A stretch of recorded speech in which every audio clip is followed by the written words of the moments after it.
Hello दोस्तों, welcome back to my channel Hollywood explained in Hindi.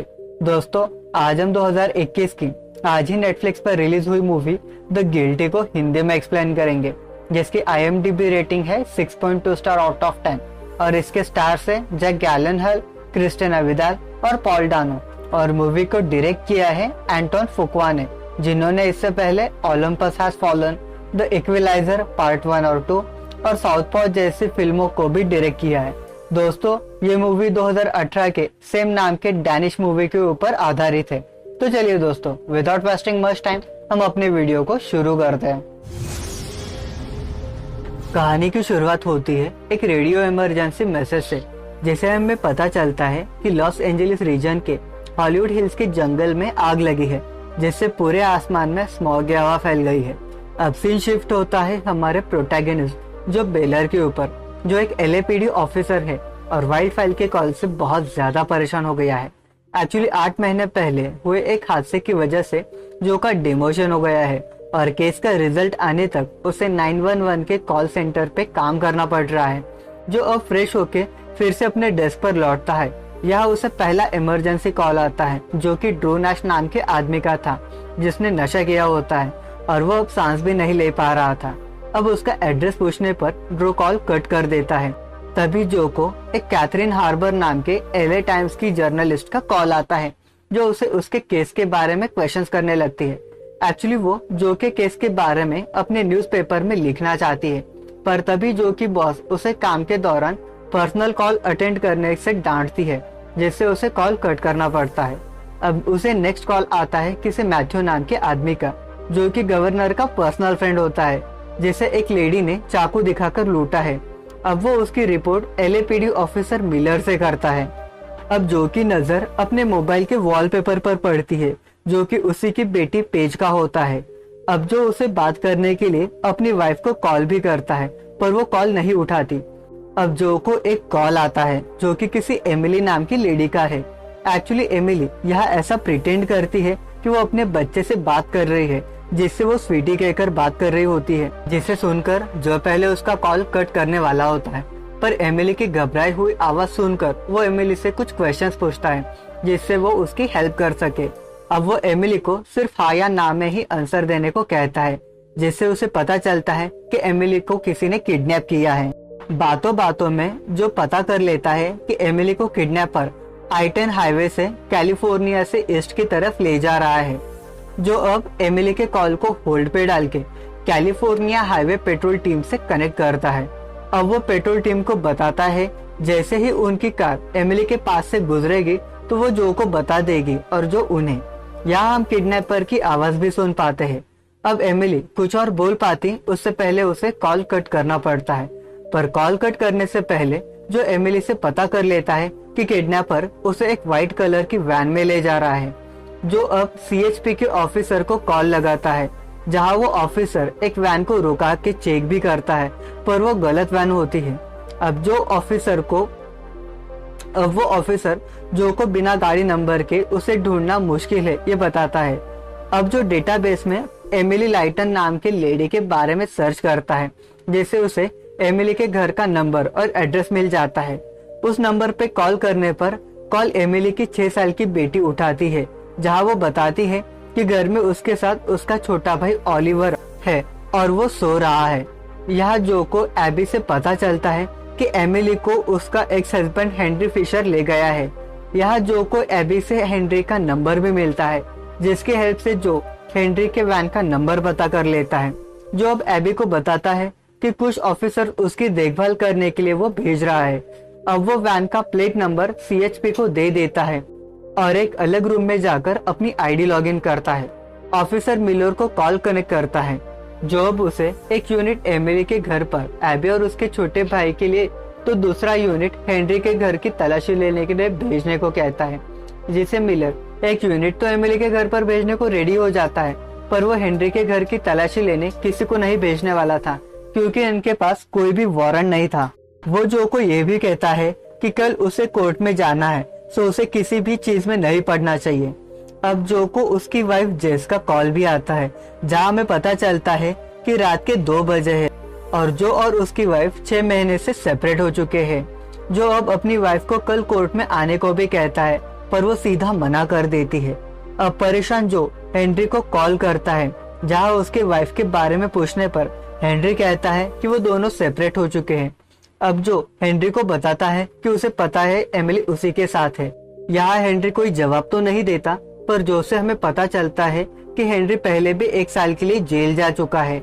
अब जो अपने दोस्त रिक को कॉल करता है, जो कल जो के लिए कोर्ट में टेस्टिमनी देने वाला है। यहाँ रिक ड्रिंक कर रहा होता है क्योंकि उसे डर लग रहा होता है। जो अब रिक को हेनरी के घर भेजता है, जिससे उसे हेनरी के खिलाफ कुछ मिल सके। तो उधर एमिली के घर से एबी जो को कॉल करती है। एक्चुअली हेनरी एमिली के बॉयफ्रेंड था और दोनों अलग अलग रहते थे। बैक टू स्टोरी, एबी यहाँ जो को बताती है कि कोई उनके घर पर आया है और जो के कहने पर वो उन पुलिस ऑफिसर्स के लिए दरवाजा खोल देती है। अब ऑफिसर टीम जो को बताता है कि एबी के कपड़ों पर खून है, तो उधर ओलिवर उन्हें खून में लथपथ मिलता है। उधर रिक हेनरी के घर की तलाशी लेने लगता है। मीन टाइम में जो एमिली को कॉल करता है और उसे अपना सीट बेल्ट पहनने को कहता है, जिसके बाद एमिली हैंड ब्रेक को खींचती है, जिससे उनकी गाड़ी का एक्सीडेंट हो जाता है और कॉल यही कट हो जाता है। कुछ देर बाद एमिली जो को रिटर्न कॉल करती है, जहाँ हमें पता चलता है कि उनका एक्सीडेंट नहीं हुआ था और एमिली कह रही होती है कि हेनरी उसे लॉक कर देगा। जो उसे बताता है कि सन बर्नार्डिनो की ओर जा रही है।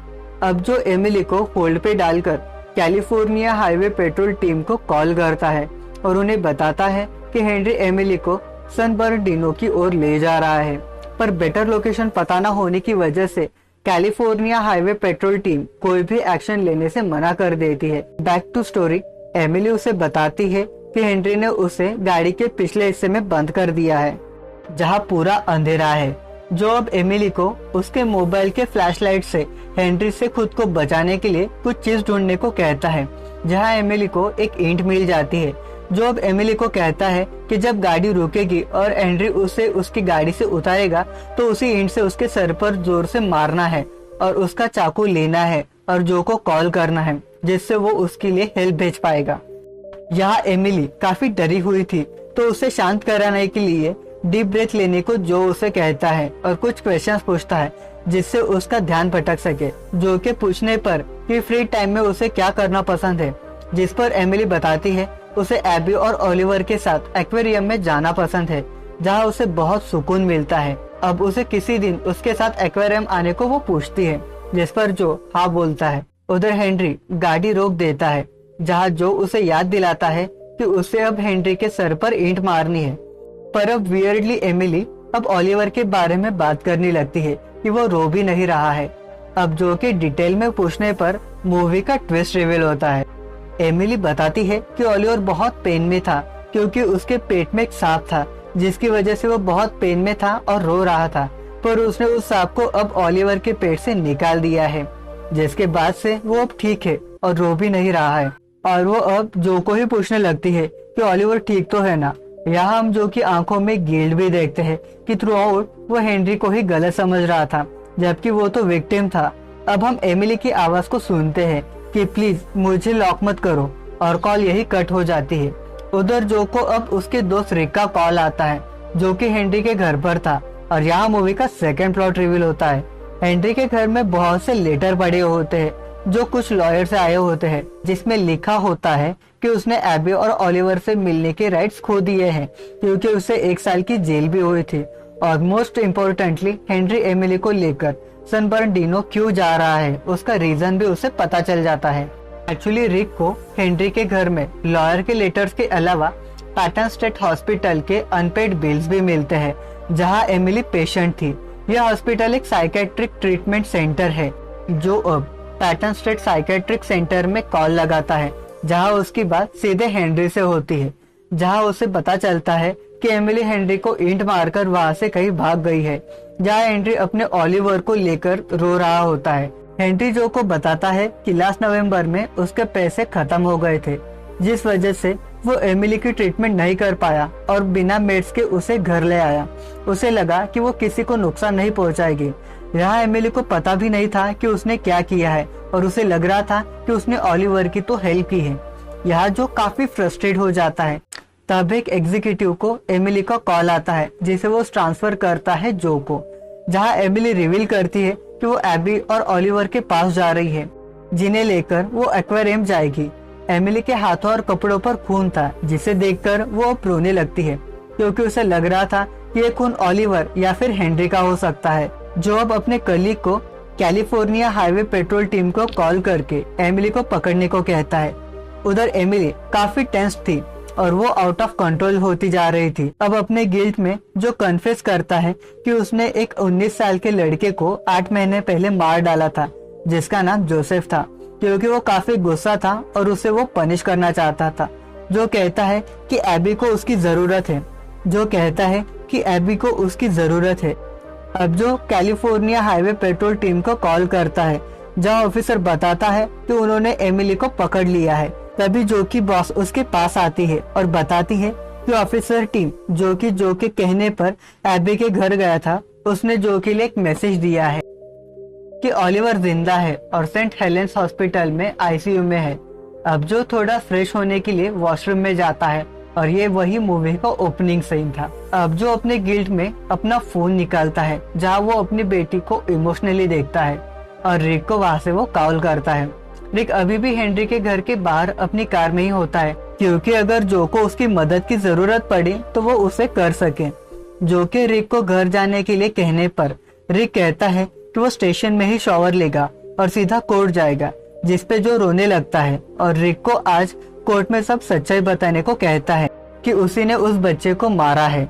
रिक उसे मना भी करता है। रिक कहता है कि वो सालों तक अपनी बेटी को नहीं देख पाएगा, पर जो नहीं मानता।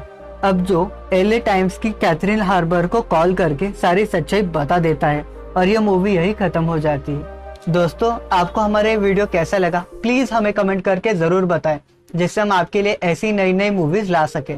थैंक यू दोस्तों।